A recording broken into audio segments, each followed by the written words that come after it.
নমস্কার, ফার্স্ট সুন নিউজে আপনাকে স্বাগত। আমি অর্ঘ্য মিত্র।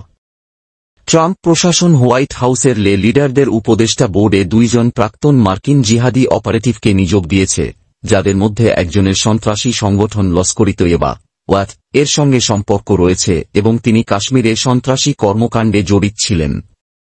নিযুক্তদের মধ্যে একজন ইসমাইল রয়ার 2000 সালে পাকিস্তানে লস্কর-ই-তৈয়বা এর প্রশিক্ষণ শিবিরে অংশগ্রহণ করেন এবং কাশ্মীরে ভারতীয় নিরাপত্তা চৌকিতে গুলি চালানোর মতো সন্ত্রাসী কর্মকাণ্ডে জড়িত ছিলেন। 2004 সালে একটি মার্কিন আদালত তাকে সন্ত্রাসী সংগঠনকে সহায়তা করার দায়ে দোষী সাব্যস্ত করে এবং 20 বছরের সাজা দেয়, যার মধ্যে তিনি 13 বছর কারাভোগ করেন। ইসমাইল রয়ার এবং জায়তুনা কলেজের সহ-প্রতিষ্ঠাতা শায়েখ হামজা ইউসুফকে তাদের ইসলামী জিহাদিদের সঙ্গে সম্পর্ক এবং নিষিদ্ধ সন্ত্রাসী সংগঠনের সঙ্গে সংশ্লিষ্টতার অভিযোগ থাকা সত্ত্বেও নিয়োগ দেওয়া হয়েছে। ট্রাম্পের মিত্র লরা লুমার এই নিয়োগগুলোর সমালোচনা করেছেন।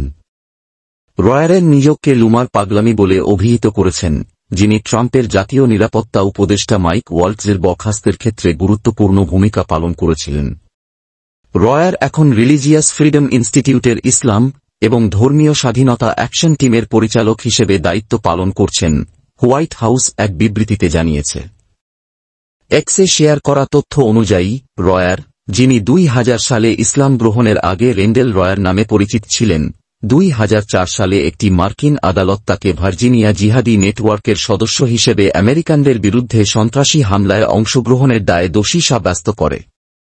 এফবিআইয়ের তদন্তের পর 2003 সালে তাকে একাধিক সন্ত্রাসবাদ সম্পর্কিত অপরাধে অভিযুক্ত করা হয়, যার মধ্যে যুক্তরাষ্ট্রের বিরুদ্ধে যুদ্ধ ঘোষণার ষড়যন্ত্র এবং লস্কর-ই-তৈয়বা ওয়াত ও আল কায়েদাকে উপকরণ সহায়তা প্রদান অন্তর্ভুক্ত ছিল। তিনি 2004 সালে বিস্ফোরক এবং আগ্নেয়াস্ত্র ব্যবহারে সহায়তা করার দায়ে দোষ স্বীকার করেন এবং 20 বছরের সাজার মধ্যে 13 বছর কারাভোগ করেন। রেন্ডেল রয়ার তার দোষ স্বীকারোক্তিতে স্বীকার করেন যে তিনি সহ-আসামি খাজা মাহমুদ হাসান, ইয়ামকি কোন, মুহম্মদ আতিক এবং মাসুদ খানকে পাকিস্তানে লস্কর-ই-তৈয়বা ওয়াত সন্ত্রাসী প্রশিক্ষণ শিবিরে প্রবেশ করতে সহায়তা করেন, যেখানে তাদের আধা স্বয়ংক্রিয় পিস্তল এবং অন্যান্য অস্ত্র ব্যবহারের প্রশিক্ষণ দেওয়া হয়।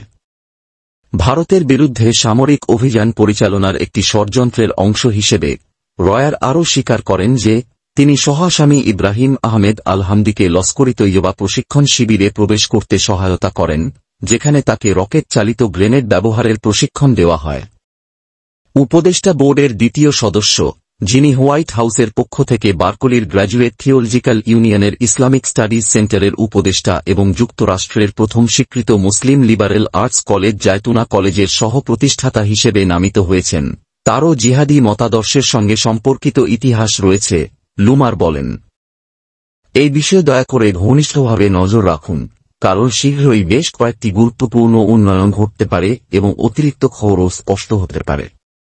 আমি আপনাকে নিশ্চিত এবং বর্তমান ভিডিও সরবরাহ করতে থাকব। আমার লক্ষ্য সর্বদা এটি নিশ্চিত করা যে যদি কোনো ভিডিওতে সামান্য বিলম্ব হয়, তবুও এতে সঠিক, যাচাইকৃত উৎস অন্তর্ভুক্ত থাকবে, যা আমাকে প্রকৃত ঘটনাগুলি স্পষ্টভাবে ব্যাখ্যা করতে সক্ষম করবে। আমি দাবি করি না যে আমি অন্যান্যদের মতো প্রচলিত উৎসের উপর নির্ভর করি।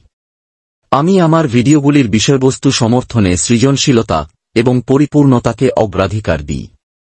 যদি আপনি আমার ভিডিওটি সহায়ক মনে করেন, তবে দয়া করে এটি পছন্দ করুন, সাবস্ক্রাইব করুন এবং শেয়ার করুন। আপনার সব মতামত মন্তব্যে শেয়ার করতে বিনা দ্বিধায় অনুভব করুন, কারণ আমি আপনার প্রতিক্রিয়াকে মূল্য দিই।